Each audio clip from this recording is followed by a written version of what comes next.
This is it, pansit! Eto na mga kababayan, ang final part ng mga pasabog ni Zaldico na kung saan mga kababayan, eto na. Dawit na dito mga kababayan si Madam Liza Araneta Marcos. At binulgar na ni Zaldico mga kababayan ang partisipasyon mismo ni Admiral. Ay nako, kung mapapanagot na ang mga ito mga kababayan, buong pamilya ng mga Marcos mga kababayan titira sa selda. Panoorin nyo po ha. Ang SOP collections sa Bureau of Customs na umabot Final sa 11 chapter. billion pesos. May 9 billion pesos collection mula sa sugar. Grabe no? Mula sa importasyon ng sibuyas na hawak naman ni Martin Araneta. Iba't ibang mga kababayan, sektor ninanakawan. Hindi lang doon sa budget mga kababayan, pati na yung pag-aangkat sa customs na hawak ng kapatid ni Lisa. Tinawagan daw siya ni First Lady Lisa Marcos at ipinapatigil ang investigasyon. Ayun. Sa First Lady Lisa Marcos mismo ang may hawak sa mga rice importers.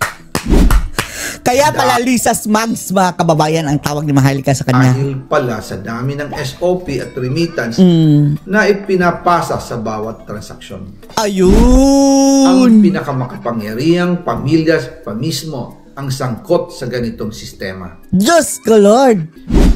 Ay nako, the part 3, the final part mga kababayan. Ngayon naman po, tungkol sa kampanya nitong 2025 elections, nagkwento sa akin si dating Speaker Martin Romualdez.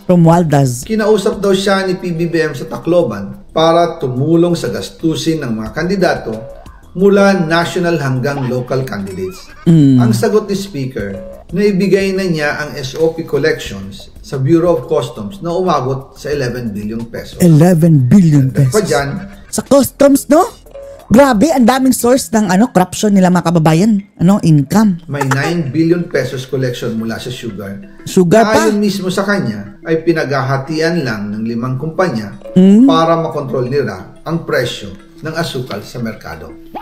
At iba pa ang parang kita cartel, mula no? sa importasyon ng sibuyas na hawak naman ni Martin Araneta, kapatid ni First Lady Lisa Araneta Marcos. Kung matatandaan ninyo, noong 2022, nagkaroon po ng investigasyon sa Kamara na pinangungunahan ni Congressman Toto Sonsing dahil sobrang taas ng presyo ng sibuyas. Umabot ng 600 pesos kada kilo.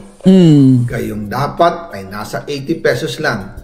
Doon lumabas ang pangalan ni Martin Araneta bilang isa sa mga nasa likod ng kontrol sa importasyon ng sibuyas. Dahil sinasabi ni Maharlika. Pero hindi po natuloy ang investigasyon. Ang sabi ni Speaker, tinawagan daw siya ni First Lady Lisa Marcos. Ayun. Pinapatigil ang investigasyon. Eto na mga kababayan, wala nang lusot dito si Admiral. Eto ang pinakahihintay natin.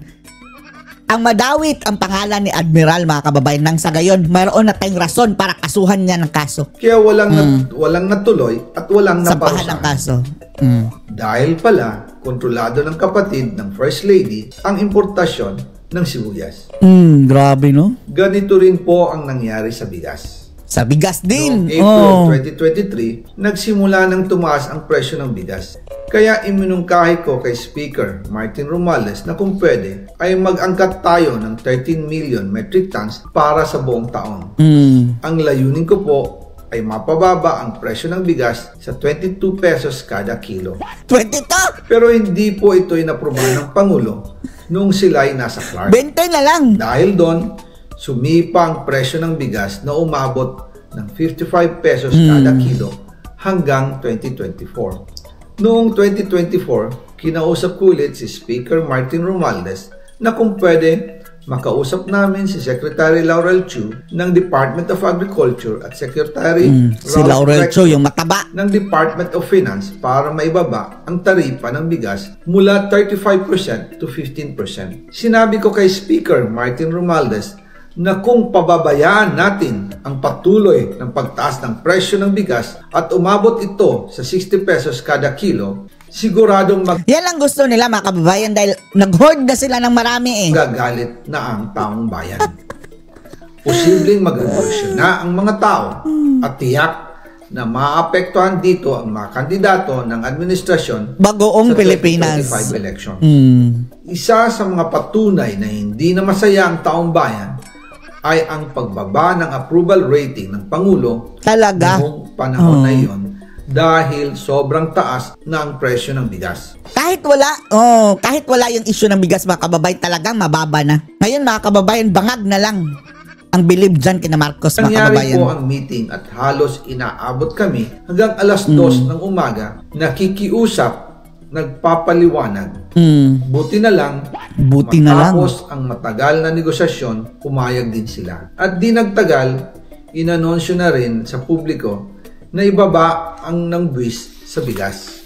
Ngunit, matapos ang 4 hanggang 6 na buwan, hindi pa rin bumababa ang presyo ng bigas. Kahit ibinaba na ang taripa nito, kaya iminungkahi ko kay Speaker Romualdez na magpatawag ng investigasyon tungkol sa bigas sa pamamagitan ng Quinta Committee hearings. Ang nasa likod niyan, sino?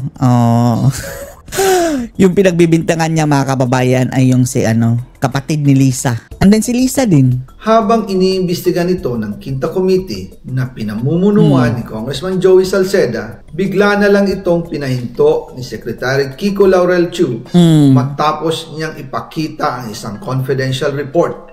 Nakasad dito na sa First Lady Lisa Marcos mismo ang may hawak sa mga rice importers. Ito talagang admiral na to, mga kababayan, no? Isa ito sa dapat panagutin ba? Ayon kay Secretary Laurel, maaapektuhan daw ang First Lady kung itutuloy ang investigasyon. Hindi na, wala kabusugan ba itong mga animal na to, mga kababayan? Lahat na lang papasuking mga mga kasindikatuhan? Dahil kasama ilang bilyon ba kailangan nila? Sa Vietnam visit ang ilang importer ng bigas. At nag-dinner pa raw sila roon. Nag-dinner pa? At nung araw din yun, tumawag si Congressman Sandro Marcos kay Speaker Romualdez. Ay naku, grabe ka sindikato nito. Ang House investigations tungkol sa bigas as instructed ng Pangulo. Magkasama kami ni Speaker Martin Romualdez nang tumawag si Congressman Sandro Marcos. Dumating din si Secretary Laurel Chu sa Manila Polo Townhouse at doon siya pinagalitan ni Speaker dahil inilabas niya ang confidential report na nagdidiin sa First Lady sa issue ng rice smuggling.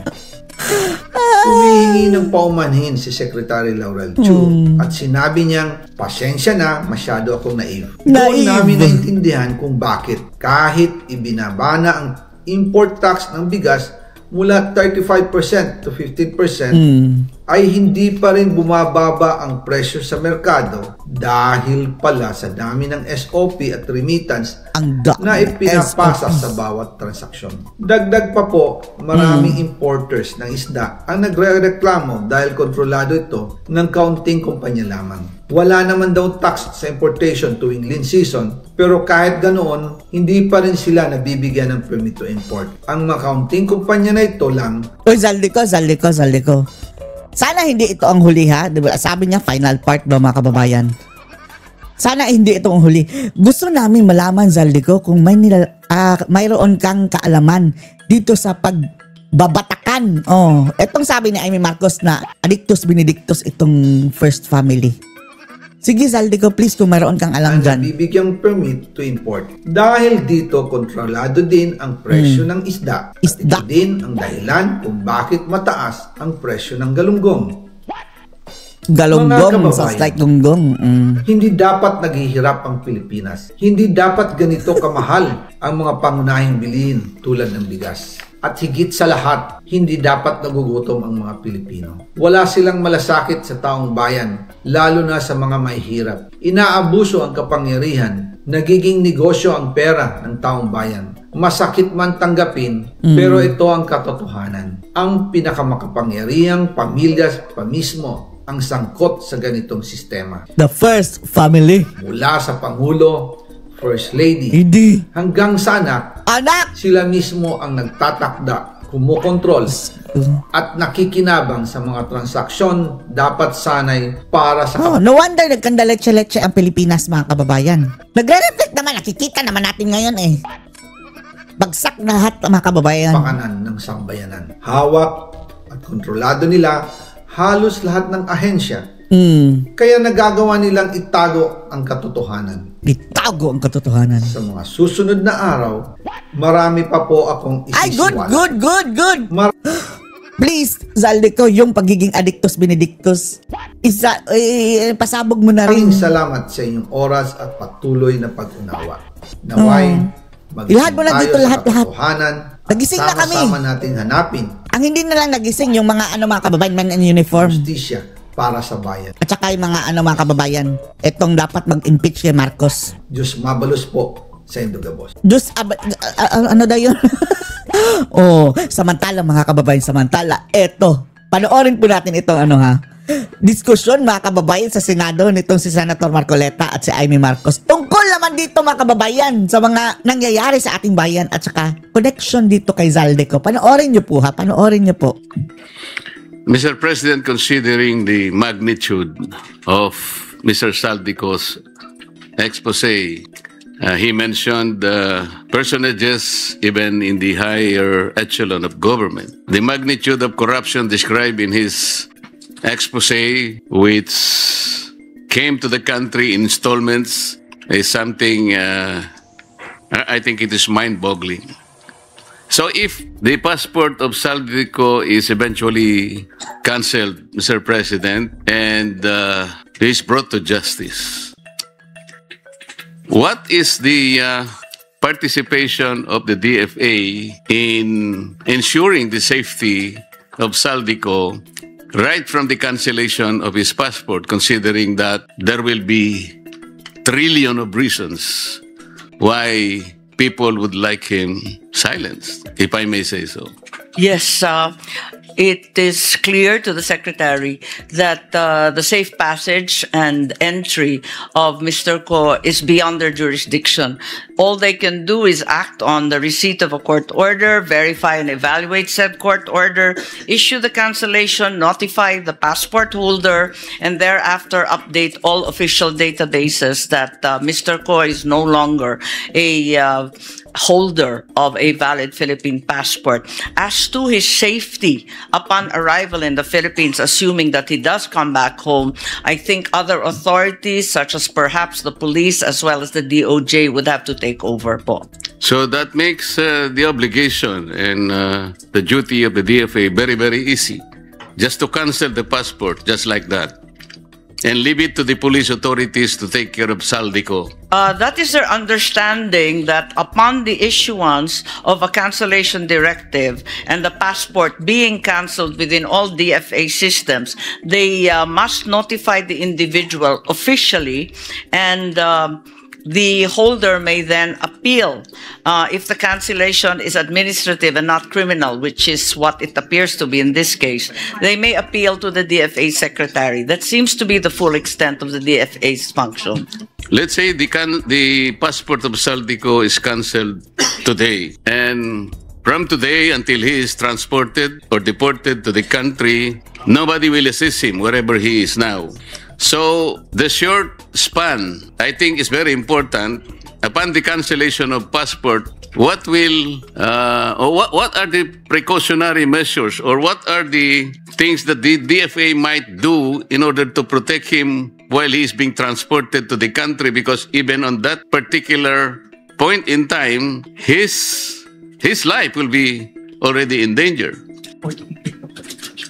Yes, that's correct. Certainly a high-risk individual like the former congressman would require assistance. And being a Filipino citizen, the DFA is fully aware that we will have to notify foreign posts to extend as much assistance as they should to any other Filipino national. And the local authorities in that foreign post, even the local authorities here in the Philippines, to guarantee his safe passage until he comes home.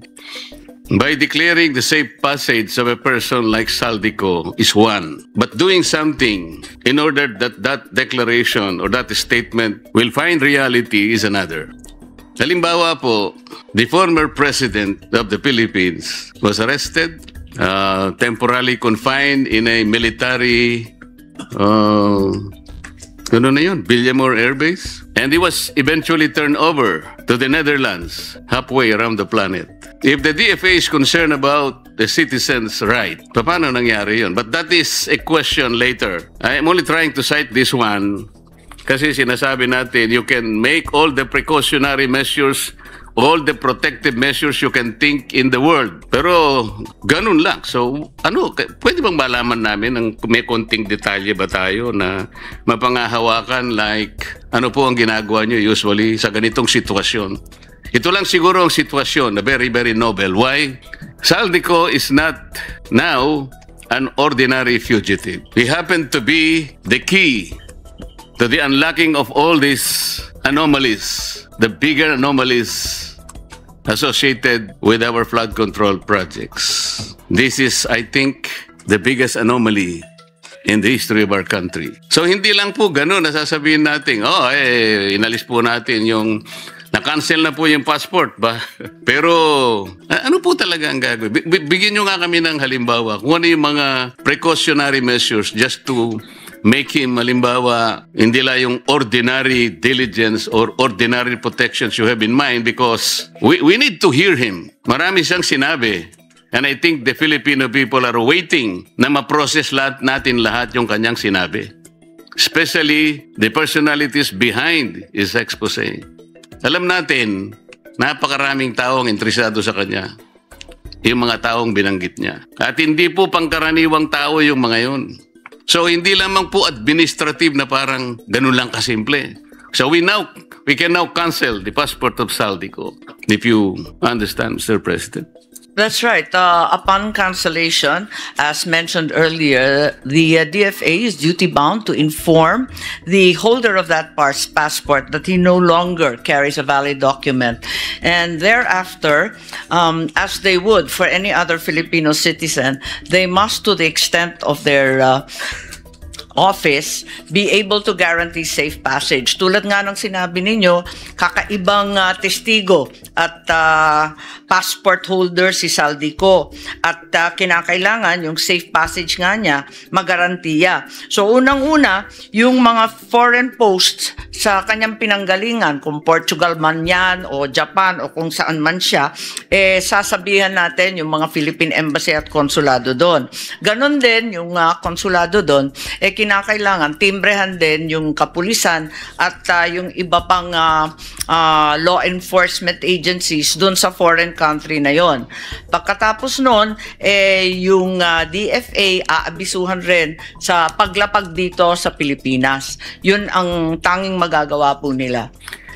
Yun na lang ang tanging magagawa nila, Mr. President. Pero yung mga kalaban, na perceived na kalaban na binanggit niya sa kanyang expose, magagawa din nila Natakutin po yung inyong mga tatawagan. O maaaring susuhulan nila yung mga opisinang pagsasabihin ninyo to protect Saldico at all cost. Tama po ba yung aking iniisip na meron din silang kakayahan? Maliwanag na higit ang kanilang kakayahan dahil mabibigat ang binitawan niya sa makapangyarihang mga tauhan at opisyal.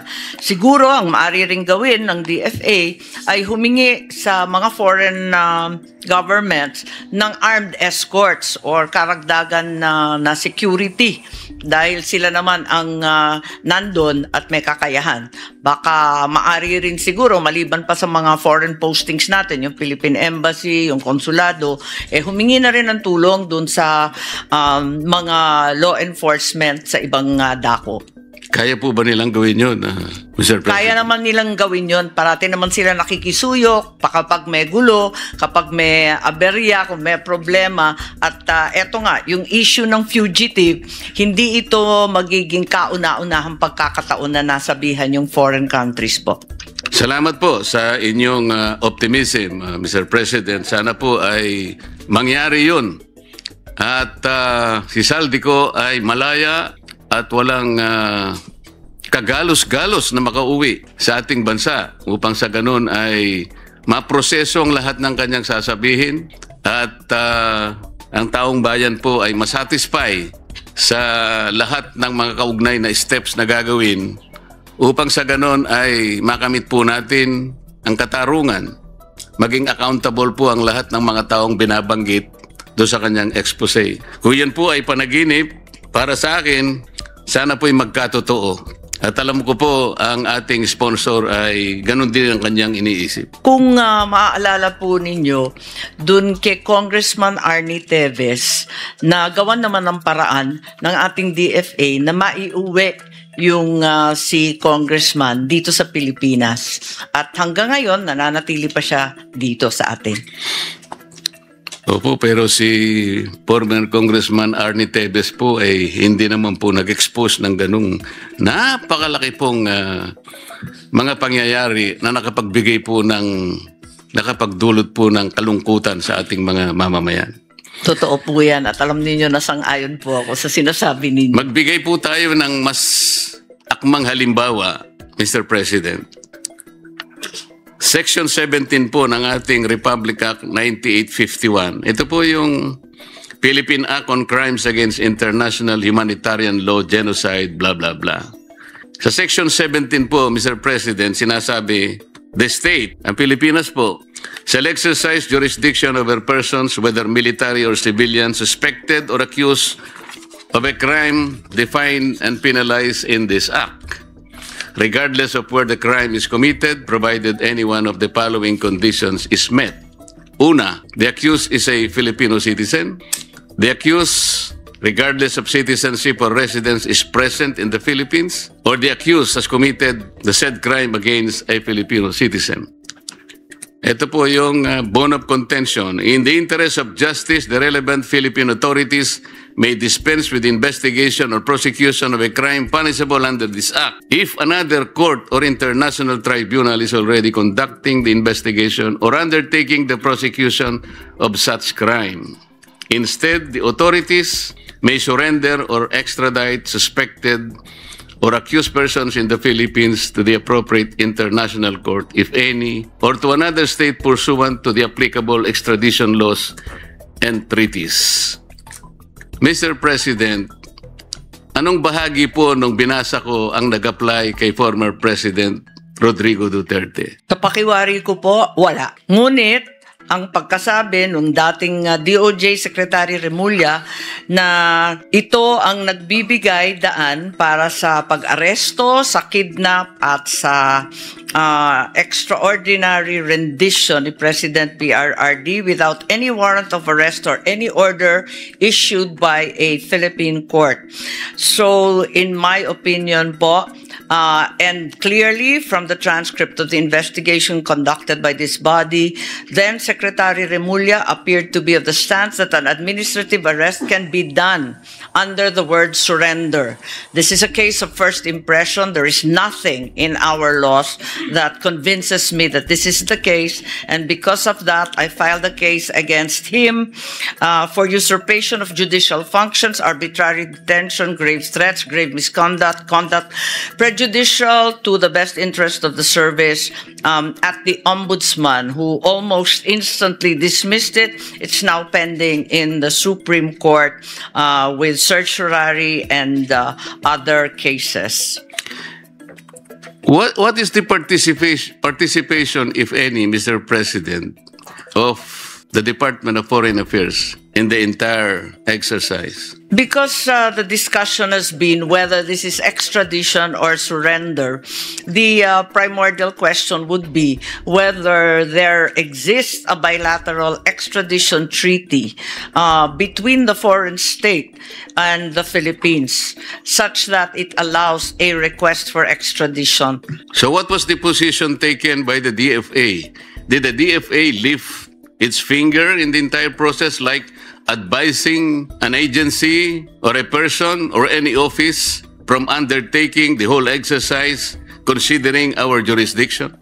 Inasmuch as to their mind, there was no extradition treaty of the Philippines with both the Kingdom of Dubai as well as the Netherlands. The Netherlands, the DFA states that the ICC judicial process lies outside its mandate and does not form any part of its obligations under Philippine extradition law because the extradition request was never made. There is no extradition treaty, hence it's outside of the ambit of foreign policy. Yes, Mr. President. The law says surrender or extradite. There is no extradition treaty existing between our country and Netherlands. And there is also any other treaty na applicable dito kasi kung hindi po ako nagkakamali, 2 taon na po tayo nag-withdraw sa Rome Statute. Even that one, they cannot benefit from that. So what is the difference really between surrender and extradition, except for the spelling? To my mind, surrender is unclear because there is no well-delineated definition or process in our laws. Extradition, on the other hand, is fairly clear-cut. In any case, what appears to be clear is that with extradition, there should be, in all cases, a filing of a petition by the DOJ and the RTC. The RTC should issue summons and thereafter, if it sees fit, issue a warrant for the arrest of the accused. All of this did not occur. DFA further states that the ICC is not a sovereign state. Hence, any request for the surrender of a person to it will not be handled by the DFA but by the law enforcement authorities. So that appears to be the situation with the kidnapping, as it were, of former President Duterte. Mr. President, when the former president was arrested in March this year, he was arrested and detained shortly at the Villamor Air Base until he was turned over to the ICC in The Hague, Netherlands. Yun po yung nangyari. Tama po? Yes, tama po. Ang sabi po ng ating pamahalaan, we simply cooperated with the Interpol, not with the ICC. Is that correct? Yun po ang dahilan nila, pero maliwanag na yung Interpol hindi na naman nagbigay ng anumang red alert. Ang pagkakaalam ko po, although hindi naman official po na inamin, yung ICC po ay nag-issue raw ng warrant of arrest against the former president. Tama, wala po, kundi simpleng diffusion notice lang po ang pinamigay. Na napakaliwanag dun sa diffusion notice na kinakailangan ng warrant of arrest na manggagaling sa mga authorized court. But Mr. President, may hawak nga po silang kopya ng warrant of arrest pero wala po sa papel, nandun lamang sa cellphone ni General Torre at the time. Tama. Yun din ang sinabi. Yun din ang salaysay ni General Torre na pinakita daw niya sa cellphone at lumipas ang ilang oras bago binigyan ng maayos at hard copy, ika nga. Kung Interpol po ang pinagbigyan ng ICC and the Interpol is the one to serve the warrant of arrest to the former president, which office is the local counterpart of Interpol in this country, Mr. President? Ang ICC warrant dapat hindi enforceable po dahil maliwanag nga na yung Interpol, unang-una, nasa konstitusyon nila dun sa Section 3 or Article 3 kung naaalala kong tama, hindi dapat manghimasok o makilahok kung ang kaso ay political. At maliwanag na politika ang pinag-uusapan dito. So, yun nga ang nangyari at hanggang ngayon ay nakakulong pa rin ang dating Pangulo. Tama po kayo, Mr. President. Yung diffusion kasi, ang pagkakaalam ko, it is an informal international alert circulated through Interpol channels to request cooperation from member countries. It corresponds to the notices like may color-coded pala to red, yellow, blue, black, green, purple, and orange if they must comply with Interpol's constitution rules of processing the data. Sa mga tweet, wala pong ibinigay sa Interpol na warrant of arrest, Mr. President. Tama po ba yun? Ang sumunod yung ICC warrant of arrest matapos yung Interpol. Pero, yun ang pagkaintindi namin. Pero maliwanag na wala na tayo sa ICC. So, ang pinaglalaban noon ni Solicitor General Nards Guevara, talagang walang jurisdiction ng ICC sa Pilipinas. Unang-una po kasi, kung babasahin po natin isa sa provision ng Rome Statute, sinasabi ron, ang isang citizen na inaresto sa estado, meaning our country, ay kinakailangan dalhin sa to the nearest judicial authority. Tama po. Ang pagkakaalam ko po, pag sinabing judicial authority, korte po yun. Pero ang nangyari, Mr. President, dinala siya sa Villamor Air Base. Sa aking palagay ko po, kahit anong gawin natin, hindi po siya magiging representative ng ating judicial authority. Tama po ba yun? Tama po. At maski yung DOJ, pati yung Prosecutor Fadulion at yung iba pang nandun sa Villamor, ay hindi maaring magpanggap na sila ay korte. Hindi nga po kasi yung DOJ po, executive department po yun. Ang pagkakaalam ko po, ang judicial department po, ito po yung mga korte. Kaya malayong malayo po at hindi nila tinupad mismo yung provision ng Rome Statute. Ngayon, Mr. President, ang tinatanong ko po kanina, kung yung Interpol ay wala sang kopya ng warrant of arrest, paano po nagkaroon ng warrant of arrest si General Torre para siyang mag-serve sa dating Pangulo? Saan po galing mismo yung warrant of arrest? Yes, ang pagkaalala ko dun sa hearing, pinadala electronically ng ICC dun sa kanilang counterpart dito sa Pilipinas, which is the Philippine Council for Transnational Crime. Yan nga po, if the local counterpart of the Interpol is the PCTC, sila po dapat ang nag-serve ng warrant of arrest. At sila din sana ang nagbasa ng Miranda rights. Ang nangyari po, baligtad eh. Ang nag-serve po ng warrant of arrest is General Torre, siya pa yung nagbasa ng Miranda rights. So hindi po nasunod yung tuntunin mismo na binabanggit nila, Mr. President. Tama po. At nagtaka rin po kami kasi ang nakita natin, yung nandun, si General Torre, sabay nung sinasabing Special Envoy, Ambassador Lacanilaw.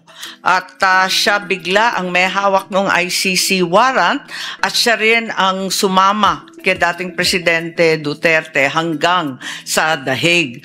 Pinagtatakahan po dahil yung NCTC ay walang alam sa pag-a-appoint niya at pagbibigay ng otoridad sa kanya.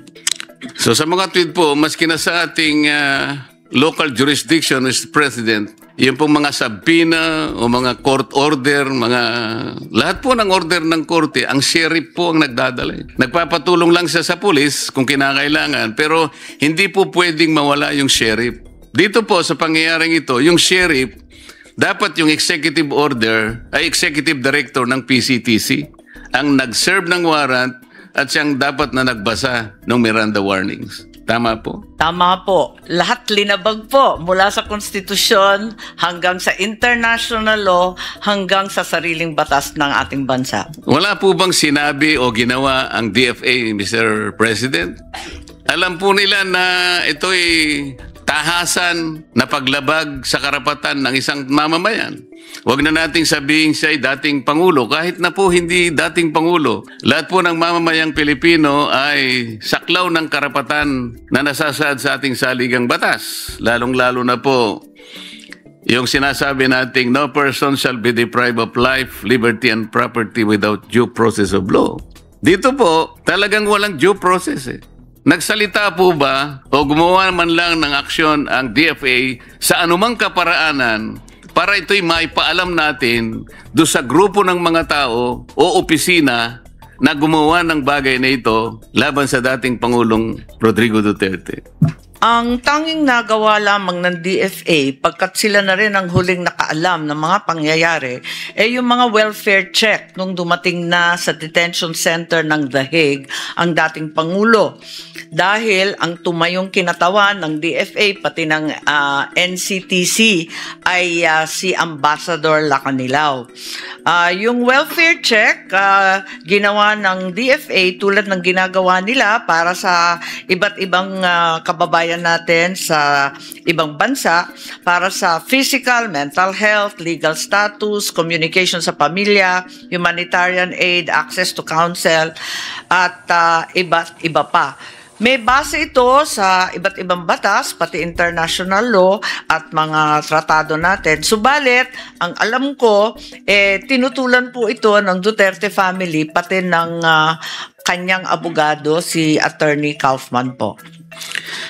Yung po binabanggit ninyo, Mr. President, ay pagkatapos na ng pangyayari. Ang sinasabi ko, yung habang nangyayari, while the process is ongoing, ano po yung ginawa kung meron man? Ano ang sinabi kung meron man ng DFA dito sa ongoing and developing story? May kaugnayan nga po sa dating Pangulo mula sa kanyang pagkaka-aresto and brief detention in the Villamor Air Base until his eventual turnover to the Hague, Netherlands. As a principal agency of government, gusto naming malaman, meron po ba kayong in-advise man lang? Meron kayong ginawa? Kung meron man. Yes, sa pakikinig ko sa DFA, hindi nila nabalitaan itong mga pangyayari, kundi tulad natin, nakatutok lamang sa telebisyon at sa radyo hanggat tapos na ang lahat. At sila ay pumasok lamang nung nandun na sa The Hague. At eto nga, sinubukan nga bantayan ni Ambassador Malay doon sa The Hague, Malaya, para sa mga welfare check na gagawin. Tama po ba yung narinig ko, Mr. President? Hindi po nalalaman ng DFA ang nangyayari? Wala po Nung araw na yun? Wala daw silang alam. Tinanong ko, pati yung Dubai, hindi rin nila nalaman. At yung tropa daw sa Dubai, hindi rin sinabihan. Ganon din sa paglapag sa The Hague. Kahit na po yung mga grade 1 pupils po, alam po nila yung nangyayari nung araw na yun. Bakit po ang DFA wala pong nalalaman sa nangyayari? Sa kaganapan. Totoo po bang wala kayong alam? O may nalalaman kayo, ayaw nyo lang makialam, natatakot kayo, nag-aatubili kayo, nag-aalala kayo? Kasi kung ganun po ang ating behavior, hindi po tayo nakagaganap nung tungkuling inaasahan sa atin ng ating mga mamamayan. Ang Department of Foreign Affairs po may malaki ang kinalaman dyan sapagkat magta-transport kayo, magta-turnover kayo ng isang mamamayang Pilipino, nagkataon na dating Pangulo ng Republika ng Pilipinas, wala kayong nalalaman, hindi nyo alam ang nangyayari. Paano maniniwala ang tao sa inyo, Mr. President? Siguro hindi tama yung unang sinabi kong hindi nalalaman kasi tulad nga ng sinabi, nakikita naman sa telebisyon at sa radyo. Subalit, sila'y nanonood lamang pagkat ang totoo, linihim ang mga pangyayari ito. Di ba po, binanggit ni Secretary John Vic Remulla na ito ay group effort ng iilang katao lamang. At sila-sila lang ang nag-uusap. Hindi naman na dinamay ang DFA, hindi naman sinabihan yung mga ibang dapat na nandun, yung National Transnational Council at Transnational Crime Council. Hindi naman sila sinabihan Iilan lang talaga ang napiling nandun. Nakakatuwa pa nga dahil yung Villamor, kung tutuusin, talagang Air Force facility. Pero ang nag-take over yung PNP at naging caterer na lamang yung Air Force. Hindi rin daw nila alam.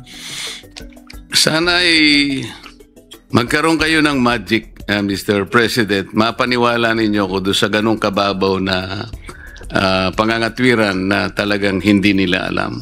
Palagay ko po, alam ninyo, ngunit nag-aatubili talaga kayo Kahit na hindi po kayo officially informed, inintay po ba nyo yung merong magsabi sa inyo officially?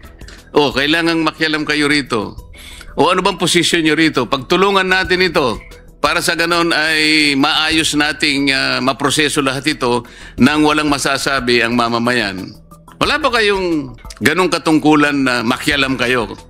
Ano ba kayo, yung kailangan lang may mag-notify sa inyo kahit nakikita ninyo na maaaring may batas na masasagasa dyan, dadali ng isang tao sa ibang bansa. Meron ba siyang visa doon? Sino ba ang sasama sa kanya? Bakit ang sumama sa kanya ay tao ng SETC? This is the Special Envoy on Transnational Crime. Hindi siya yung PCTC. Bakit siya ang sumama sa dating Pangulo, hindi yung executive director ng PCTC.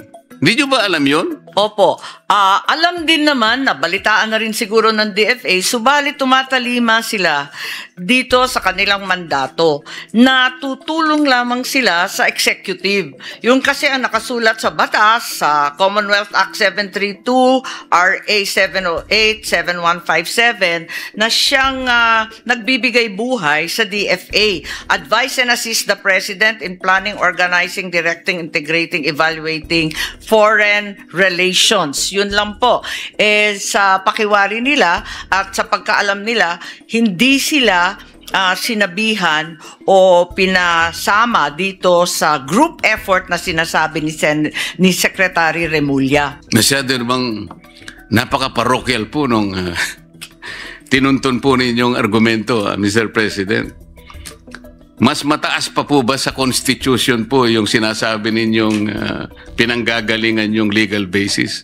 Ang sinasabi po sa Constitution, dapat magkaroon ng due process ang isang mamamayan, lalo na kung ang pinag-uusapan ay yung kanyang buhay, yung kanyang kalayaan, at ang kanyang mga tinatangkilik. Yun po yung fundamental provision. Dadalhin nyo ang isang mamamayan doon. Hindi po ninyo naisip na kasangkot kayo roon. Meron kayong responsibilidad para sa ganon ay madinig man lang kayo. Sapagkat meron kayong kaugnayan sa pangyayari at sa mangyayari do sa tao na kanyong dadalhin sa ibang bansa. Tama po? Yes, ang problema, Mr. President, Majority Leader, Senator Marcoleta, ang problema talaga yung mismong ahensya na siyang binigyan ng tuntunin na ipagtanggol ang due process at ang karapatang pantao ng bawat Pilipino ang siyang lumabag sa batas at sa ating konstitusyon. Sana yung DOJ ang gumawa po niyan. Hindi po yung DFA ang maari nating sisihit sa pagkakataong ito. Mr. President, gusto ko pong linawin na hindi ko po sinisisi ang DFA. Ang totoo niyan, ang gusto ko po sanang sabihin, kung halimbawa man lang ay pumagitna sila, kahit ano man lang ang nai-contribute nila, baka sakaling hindi ganun ang nangyari. Kasi kung ipapamahala mo sa DOJ, kagaya po ng nangyari, by hindsight, makikita ninyo, the one that headed the DOJ, now ombudsman, siya pa yung promotor ng Bend the Law.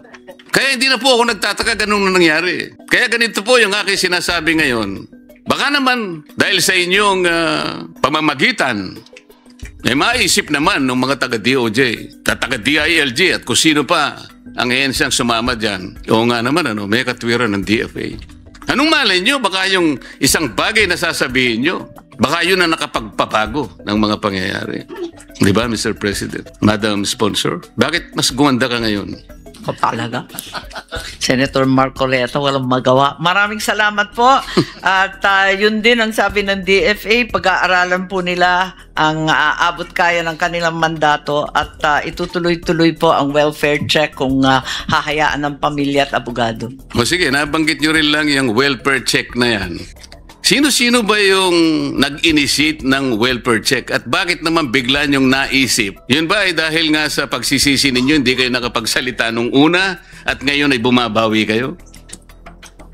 Yung embassy staff, pangkaraniwang pumupunta sa konsulado, pumupunta at gumagawa ng consular welfare checks sa iba't ibang Pilipino na nakukulong sa ibang bansa.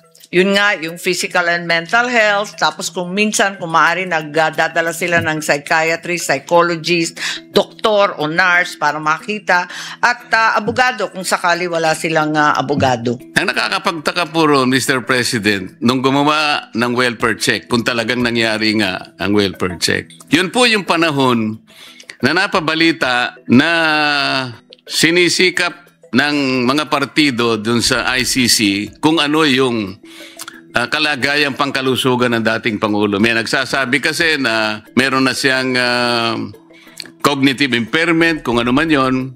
Bakit doon lang kayo nakapag-isip na kailangan palang puntahan? Sino-sino po ba ang mga personalidad that constituted that welfare check group? Ang sabi po ng DFA, pag dating mismo ni Presidente Duterte sa The Hague, pinuntahan na nila sa ICC Detention Facility.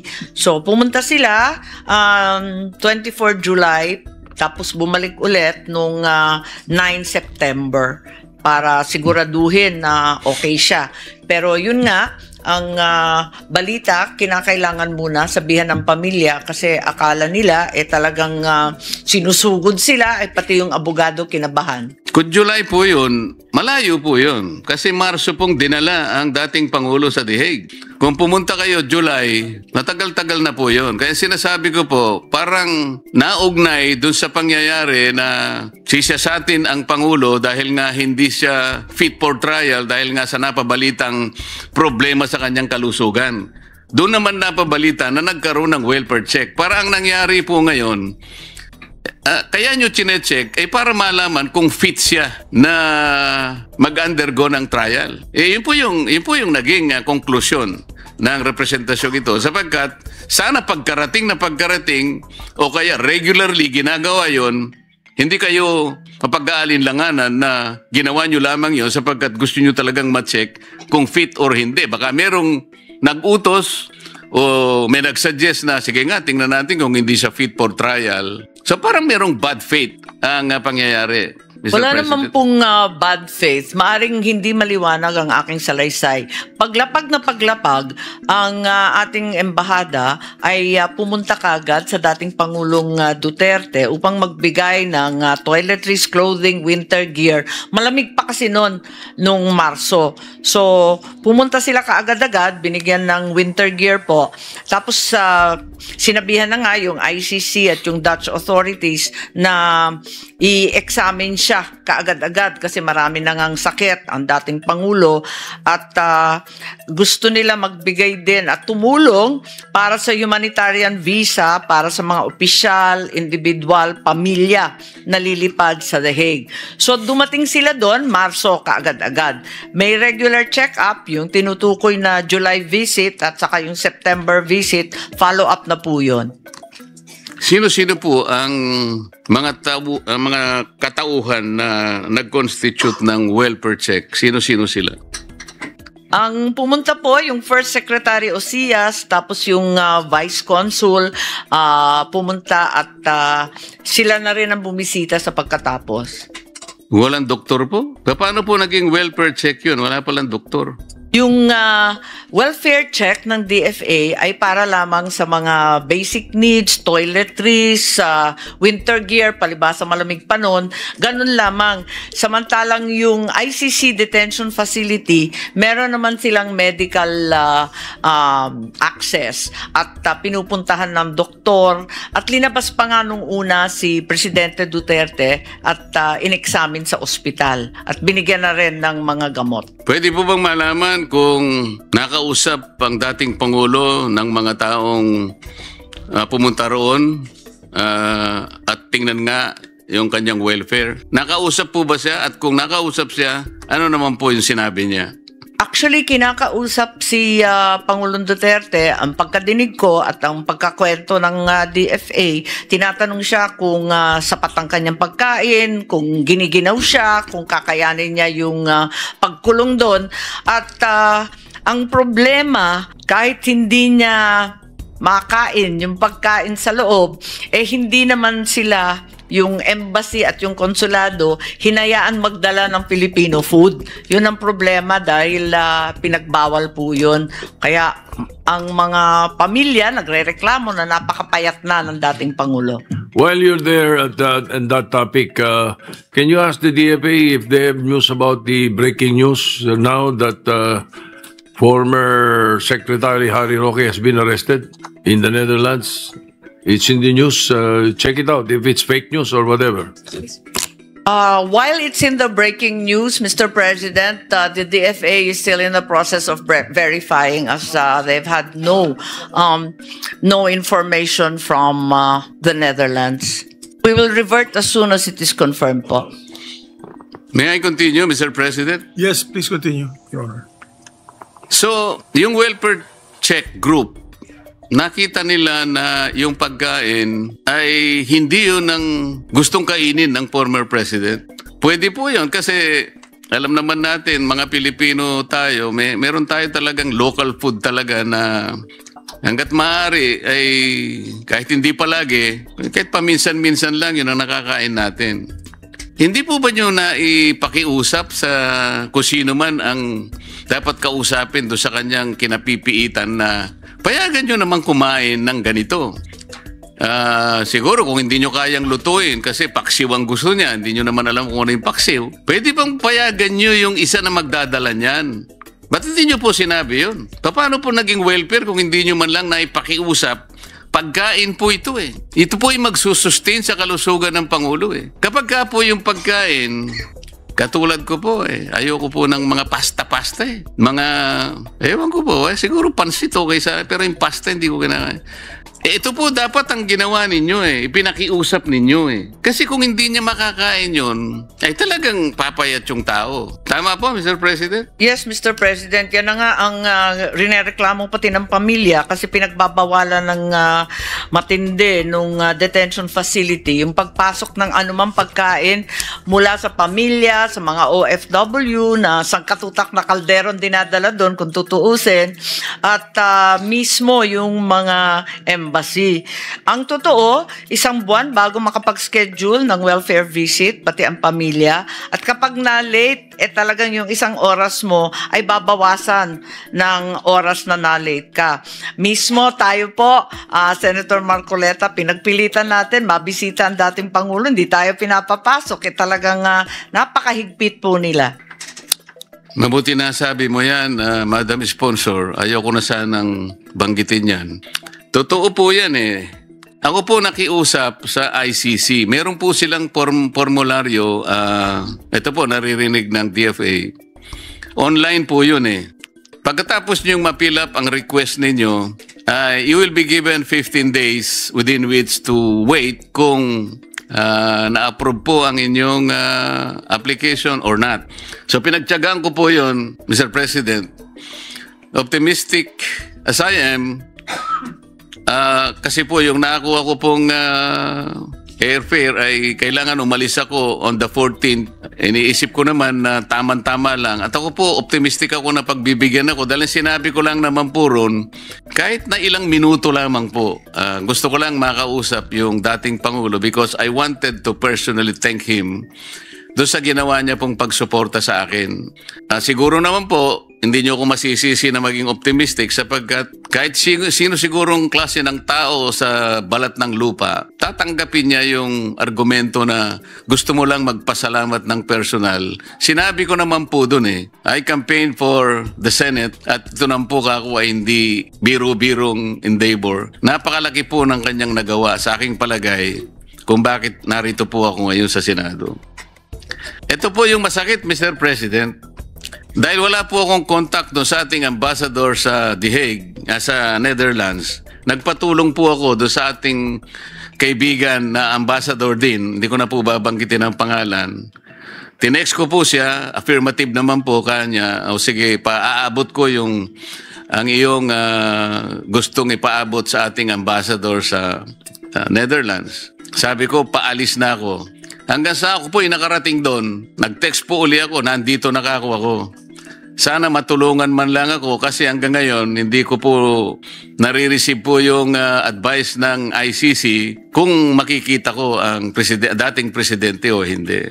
So, nagtiyaga po ako ng 2 araw hanggang sa pangatlong araw.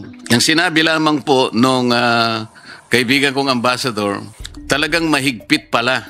Ang pinapayagan lang, Mr. President, ay mga family members at saka yung kasama sa legal team. Ang sabi ko po sa text message, kaya nga po nandiyan kayo eh. Kaya nga po tawag sa inyo, diplomat eh. Sa mga ganitong pagkakataon, we rely on your assistance. I am helpless. Nagpunta lang ako dito, hindi ako mamamasyal dito. I have only 4 days. Gusto ko lang siyang makita. Kung ayaw nila akong palapitin sa kanya o makausap ko siya, makawayan ko lamang siya. Hindi ba ako reasonableng request ito?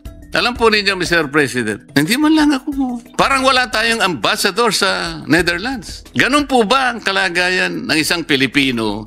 Alam po nyo, ang pakiramdam ko nung araw na yon, at ngayon ay lalo kong nai-internalize po ang problema ng ating mga OFWs. Pagka nagkaroon sila ng problema na sila na lang haharap doon, inaasahan po nila, Mr. President, that somebody will assist them. Kasi nandun sila sa malayong lugar. Kahit po pala isang senador. Hindi man lang ako kinausap. Pwede naman niya akong kontakin. Kontakin niya yung ambassador na kinausap ko. Kahit hindi niya ako puntahan personally, makausap ko lang siya. Pero wala po akong narinig mula sa kanya. I did not feel that I am a citizen of our republic. Ganun po ba ang treatment ng isang ambassador, Mr. President? Hindi po. At nakausap po ba ninyo si Ambassador Ed Malaya? Classmate rin po namin ni Secretary Tess Lazaro yun eh. Matulungin po yun. Ngunit ako, linapitan ko talaga siya. Nabigo pa rin ako. Wala siyang nagawa, sa totoo lang. Mabuti pa kayo, nagkita kayo, Madam President. Ako po nakikiusap lang eh. Nandito ako. Aalis ako bukas. Sana man lang, makawayan ko man lang. Meron ba siyang magagawa? Wala. Ni text po wala eh. Sana man lang tinawagan ako. Baka sakali pong kahit papano, hindi na ako nagkwento ng ganito rito. Pero kapag nakaharap po sila sa Commission on Appointments, Mr. President, totoo po ito. Ilang beses ko pong nakaharap ang karamihan sa kanila. Habang sila'y nagpapakonfirm po. Talaga pong kulang na lang na... Yun po yung sentimiento eh. Kaya ko po kinukwento lahat ng ito. Mula po sa pagkakahuli sa kanya, pagkaka-detain at pag-transport, wala po lahat sa batas eh. Illegal lahat, irregular lahat. Hanggang ang kanyang pagiging akusado o respondent in The Hague. Gusto ko pong malaman sa DFA ngayon, nung tayo po ay mag-withdraw sa Rome Statute, hindi po ba ang nangyari ay lumampas na yung prosecutor sa kanyang right to investigate? Kasi sinayang po niya yung 1-year period na ibinibigay ng Rome Statute para sa isang bansa na maghain ka ng asunto. Kahit nag-withdraw pa siya, ay hindi kaagad binibigyan ng effectivity yung withdrawal. Binibigyan kayo ng 1 taon. Tama po, hindi? Tama po. Nag-withdraw po tayo noong 2019 at hanggang 2020, madadala yung kaso sa ICC. Yun ang pagkaintindi ko po. So, ini-invoke po nila yung Section 127 ng Rome Statute na kapag ka po yung krimen na naganap ay nasa period pa nung nandun ka at ikaw ay miyembro ka pa, party state ka, ay kasama pa rin yun. Ngunit nakalimutan po nila na nag-withdraw na tayo sa Rome Statute. At nung hilingin po ng prosecutor the right to investigate, lampas na po siya ng halos 2 taon mahigit. Tama po. 2021 na sila nagsimula mag-imbestiga. Bakit po, alam ko naman po napakaraming abogado ng DFA, bakit hindi po ninyo tulungan, halimbawa, kung sino man ang dapat tulungan dito? Hindi naman ang pinag-uusapan dito, panig lang tayo ng gobyerno. Paano yung mamamayan? Nalalagay po sa ganitong kalagayan. You can help them in so many ways. Ano po ang ginawa ninyo? Kung maalala po ninyo, hindi yung DFA, kundi yung DOJ at mismo si Solgen Menardo Guevara ang siyang pumunta sa The Hague para ipagtanggol ang Pilipinas at sabihin na wala ng jurisdiction ang ICC sa atin pagkat lampas na nga yung 1 year na transition phase. Kaya eto nga, pinaglalaban hanggang ngayon ng mga abogado ni Presidente Duterte dati na walang jurisdiction ang ICC sa kanya at sa buong Pilipinas at ito ay natalo sa unang pagkakataon, ngunit on appeal siya ngayon. Pero ang posisyon po ng ating pamahalaan, Mr. President, ay paiba-iba na nga, wala pa sa lugar. Ang tinatanong ko po ngayon, dahil lang posisyon ng gobyerno ay ganito, na ang nangyayari po, lahat po ng ahensya ay sumusunod kung ano yung posisyon ng pamahalaan. So kahit na po kaya niyong tulungan ang isang aggrieved citizen, kagaya po ng pinipilit natin ngayon, ay hindi po kayo gagawa ng initiative. Lalo na kayo po ang mag-i-initiate ng mga argumento na papanig sa kanyang karapatan. Tama po ba yung assumption na yun, Mr. President? Well, nakikialam o nakikilahok ang DFA kapag sakop ng kanilang mandato. Tulad nga ng sinabi, kung may kinalaman sana sa tratado, wala ngang extradition. Kung sana may kinalaman sa foreign policy, wala na ngang jurisdiction. Kaya eto nga, ang nangyari, yung SOJ sana ang aaksyon, siya rin naman nagsasabi na wala daw jurisdiction, kaya ang ini-invoke yung sinabi po ninyo kanina, Section 17 ng RA 9851, at imbis na extradition theory ang kauna-unahang salaysay nila, biglang naging surrender, na sa totoo lamang hindi pa nagagawa sa Pilipinas. Talaga naman first impression po yun. Ayun nga po, kaya natin binibigyan ng emphasis ito. Parang ang nangyari, kaya nila nagawa yun, ang assumption yata ng The Hague, ang ating bansa po ay hindi umiiral ang ating mga korte. Ang kanilang assumption that even our National Prosecution Service is functioning. So hindi po ba yung core basis ng Rome Statute ay yung principle ng complementarity, Mr. President? Tama po, maling-mali po ang sinasabi nila. Hindi failed state ang Pilipinas. Buhay na buhay ang ating korte, magagaling ang ating huwes, at masigasig ang ating mga abogado. Hindi ko po alam yung sinasabi nila na wala ng judicial authority dito sa atin. Bakit hindi pa natin itapon yung ating Republic Act 9851? Hindi naman natin sinusunod, Mr. President. Ang sinasabi rito, tayo ang merong jurisdiction dito sa mga international crimes, genocide. Kapag nangyari dito, Pilipino, andun po yung kondisyones Kung hindi natin re-respetuin ang sarili nating batas, itapon na lang natin, Mr. President. Sinasabi pa nga rito RTC po ang merong jurisdiction. Hindi po yung ICC. Wala naman pong extradition treaty with ICC. Estado lang po ang merong extradition treaty. Yung ICC po, korte lang yun. Ang ibig ba sabihin, Mr. President, mas mataas po ba yung ICC sa ating saligang batas? Hindi maari po yun. Sana sabayan po ninyo ako. Meron akong medyo controversial na bill. Sana suportahan ninyo na eto nga, nabawal yung surrender na walang warrant of arrest na nagmumula sa korte ng Pilipinas.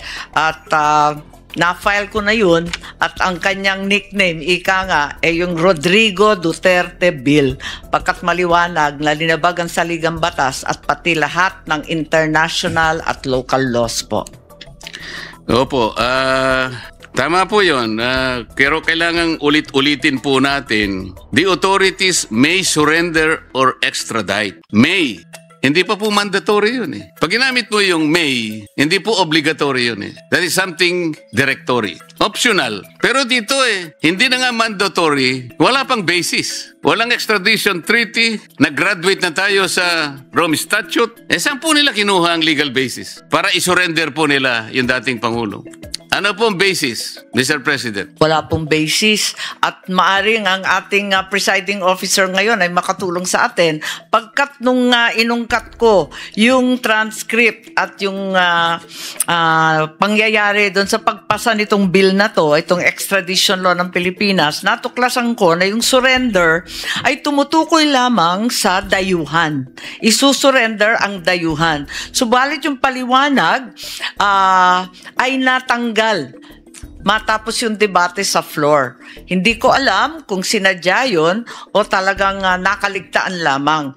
Kaya kinakailangan siguro baguhin po natin at gawing maliwanag na yung surrender, aliens accused overseas. Samantalang yung Pilipino, extradition talaga ang masusunod. Kaso po, Mr. President, makukorek sana natin ito. Alam ko po, ang ating sponsor ay gumawa ng kaukulang complaint tungkol dito para itong pangyayaring ito ay mabigyan natin ng tamang kasagutan kung anong dapat gawin. Ano na po nangyari doon sa inyong asunto, Madam Sponsor, Mr. President? Dinismiss po ng acting Dante Vargas halos wala pang isang oras prejudicial question na lang daw. Pagkatapos, dinala ko sa Korte Suprema, nakatenga po sa awa ng Diyos. Ito rin po ba yung Dante Vargas, Mr. President, na gumawa ng isang office order na tanggalin yung docketing? Tama po. Siya ang nagtanggal nun kasi, yun nga, nagmamadali po. Tinanggal niya yung docketing, Mr. President, dahil ang sabi niya, meron daw ma-abuse na karapatan. Hindi naman niya po sinabi kung paano makaka-abuse ng karapatan. Docket pa lang yun Hindi niya naisip na pag inalis mo yung docketing, lalo namang ma-abuse ang maraming karapatan. Kasi kapag inalis mo yung docket, nawawala na po sa pagiging aktibo ang isang kaso. Sa mga kapatid, kung ikaw po humihingi ng clearance at inalis po yung docket mo, makakalibre ka na dahil makakabigay ka ng clearance. At yung clearance naman na yon ay merong na-benefit. Tama po? Opo, yun din ang pagkaintindi ko po kasi walang katuturan yung tanggalin yung docketing. Wala nang listahan, wala nang order.